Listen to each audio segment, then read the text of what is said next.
Таңертеңгілік су ума әлде шипа ма? 5 қателіктен сақ болыңыз. Сәлеметсіздер ме, құрметті көрермендер? Бүгін сіздермен өте маңызды тақырыпты талқылайтын боламыз. Таңертеңгілік су ішудің тәртібі. Көпшілігіміз таңертең су ішудің пайдалы екенін білеміз, бірақ оны қалай дұрыс ішу керектігін біле бермейміз.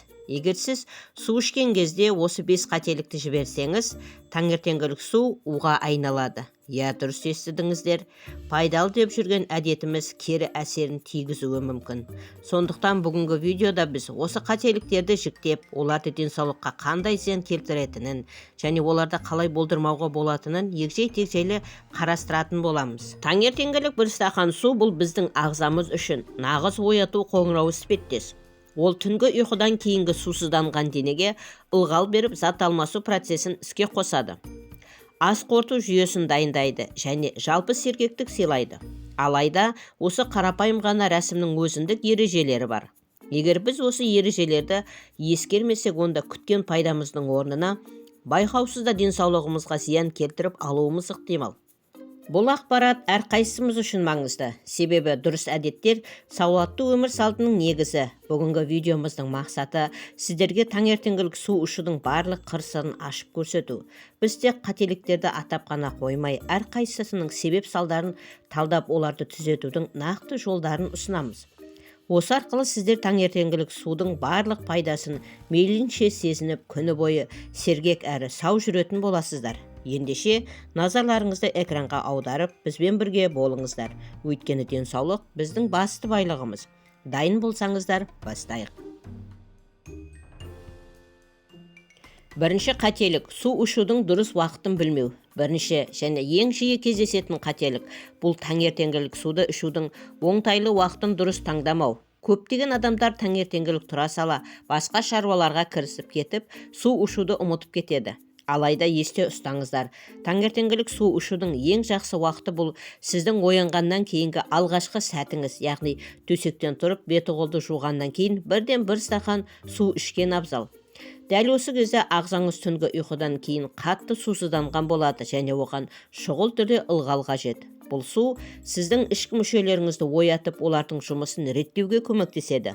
Сондай-ақ метаболизм процестерін жеңілдетіп, күні бойы сергек жүруіңіздің негізін қалайды. Егер сіз суды оянғаннан кейін бірден ішпесеңіз, мысалы, таңғы асқа дейін жарты сағат немесе 1 сағат өткізіп алсаңыз, онда оның пайдалы әсері едәуір төмендейді. Ағзаның қажетті ылғалды уақытында ала алмай, метаболизм баяу басталады. Бұл өз кезегінде күні бойы шаршаңқылық сезімін тудырады. Сонымен қатар ұзақ уақыт су ішпеу ас қорыту жүйесінің таңғы асқа дайын болмауына әкеліп, тамақтың дұрыс қорытылуына кедергі келтіреді. Сондықтан таңертеңгілік суды алтын уақытты ішудің әдетке айналдырыңыз. Бұл қарапайым ғана әрекет сіздің жалпы денсаулығыңызға орасан зор оң әсерін тигізеді. Ұмытпаңыз, таңғы ояну бұл ағзаны жаңа күнге дайындаудың бастамасы, ал су осы дайындықтың маңызды элементі. Екінші қателік – судың температурасын елемеу. Екінші кең таралған қателік – ішетін судың температурасына мән бермеу.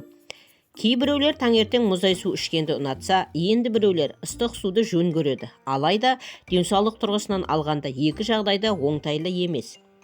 Таңертеңгілік су тым суық немесе тым ыстық болмауы керек. Ең дұрысы бөлме температурасындағы немесе сәл жылырақ су ішу керек. Неліктен дейсіз ғой? Себебі өте суық су ағза үшін нағыз күйзеліс болып табылады.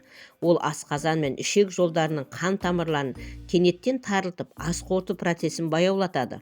Сонымен қатар мұздай су тамақтың шырышты қабатын тітіркендіріп, иммунитетті әлсіретеді. Ал тым ыстық суға келетін болсақ, ол да пайдалы емес. Өте ыстық су ауыз қуысын мен өңештің нәзік қабатын күйдіріп зақымдайды. Бұл ұзақ мерзімді перспективада жағымсыз салдарға әкеледі. Сондықтан таңертеңгілік судың температурасы дене температурасына жақын, яғни 20-25 градус Цельсий аралығында болғаны дұрыс. Бөлме температурасындағы су ағзаға оңай сіңеді. Ас қорыту жүйесін тітіркендірмейді және ішкі мүшелердің жұмысын бір қалыпты іске қосуға көмектеседі. Егер сіз суды алдын ала дайындап қоймасаңыз, онда қайнаған суды суытып, немесе таза суға аздап ыстық су қосып қажетті температураға келтіруге болады. Бұл сіздің денсаулығыңыз үшін маңызды қадам болады. Үшінші қателік. Таңертеңгілік уақытта шамадан тыс көп мөлшерде су ішу. Көп болса, бұл жақсы деген қағида бұл жерде жұмыс істемейді. Керісінше, зиянын тигізеді. Әрине, судың ағзаға пайдасы мол, бірақ оны да мөлшермен ішкен жөн. Әсіресе таңертең ағза әлі толыққанды оянбаған кезде. Таңертеңгілік бір стақан шамамен 200-250 мг таза су жеткілікті болып табылады. Бұл ағзаны ылғалдандыруға, метаболизмді іске қосуға және ас қорыту жүйесін дайындауға толықтай жетеді. Ал егер сіз бірден жарты литр немесе одан да көп су ішсеңіз, бұл бірнеше жағымсыз жағдайларға алып келеді. Біріншіден, шамадан тыс су асқазан сөлін сұйылтып, оның концентрациясын төмендетеді. Бұл таңғы астың қорытылуына кедергі келтіріп, асқазанда ауырлық сезімін тудырады. Екіншіден, бүйрекке артық жүктеме түседі. Таңертеңгілік бүйректер жаңа ғана жұмысқа кіріскен болады. Сондықтан оларға бірден көп мөлшердегі сұйықтықты өңдеу қиынға соғады. Бұл ұзақ мерзімді перспективада бүйрек қызметіне кері әсер етеді. Үшіншіден, ағзадағы электролиттердің тепе-теңдігі бұзылады, яғни пайдалы минералдар шайылып кетеді. Сондықтан таңертеңгілік су ішуде алтын ортаны сақтаған жөн. Бір стақан таза бөлме температурасындағы су, міне сіздің таңыңыздың негізі осы болуы керек. Төртінші қателік. Таңертеңгілік тамақтан бұрын су ішпеу. Таңертеңгілік тамақтан бұрын су ішпеу жиі кездесетін қателік. Бұл таңертеңгілік асты ішер алдында су ішуді ұмыту немесе бұл әдетке жете мән бермеу. Көпшілігіміз таңертең ояна сала бірден таңғы асқа отырамыз немесе кофе, шай сияқты сусындарды ішеміз. Алайда таңғы астан кем дегенде 15-20 минут бұрын бір стақан таза су ішудің маңызы зор. Бұл қателік, яғни тамақ алдында су ішпеу ас қорыту жүйесінің дұрыс жұмыс істеуіне кері әсерін тигізеді. Таңертеңгілік су асқазан ішек жолдарын алдағы тамақты қабылдауға дайындайды. Ол асқазан сөлін бөлінуін ынталандырып, ферменттердің белсенділігін арттырады. Егер сіз таңғы астың алдында су ішпесеңіз, ас қорыту жүйеңіз ұйқылы ояу күйде тамақты қабылдайды. Бұл асқазанда ауырлық сезімін, кебулерді және тамақтың толық қорытылмауын тудырады. Нәтижесінде ағза тамақтан алатын пайдалы заттарды толықтай сіңіре алмайды. Сонымен қатар, таңғы астың алдында ішілген су ағзаны токсиндерден тазартуға көмектесіп, ішектердің жұмысын жақсартады. Бұл әсіресе іш қату проблемасы бар адамдар үшін өте пайдалы.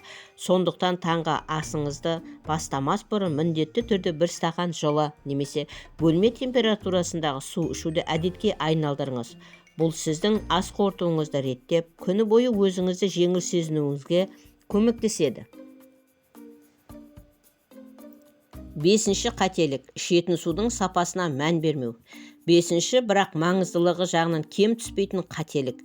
Ішетін судың сапасына тиісті деңгейде көңіл бөлмеу. Біз күнделікті өмірде судың сапасы туралы көп ойлана бермеуіміз мүмкін. Алайда, таңертең аш қарынға ішетін суыңыздың таза әрі сапалы болуы өте маңызды. Себебі бұл су ағзаға бірінші болып түседі және оның барлық жасушаларға тарайды. Егер сіз сапасыз тазартылмаған су ішсеңіз, онда пайданың орнына денсаулығыңызға зиянын тигізетін боласыз. Краннан аққан судың құрамында хлор, ауыр металдардың тұздары, бактериялар немесе басқа да зиянды қоспалар болуы мүмкін. Бұл заттар ағзаға жинала келе түрлі аурулардың дамуына себепкер болады. Сондықтан таңертеңгілік ішетін суыңыздың сапасына ерекше назар аударыңыз. Ең дұрысы фильтрден өтілген немесе қайнатылып суытылған таза суды пайдалану.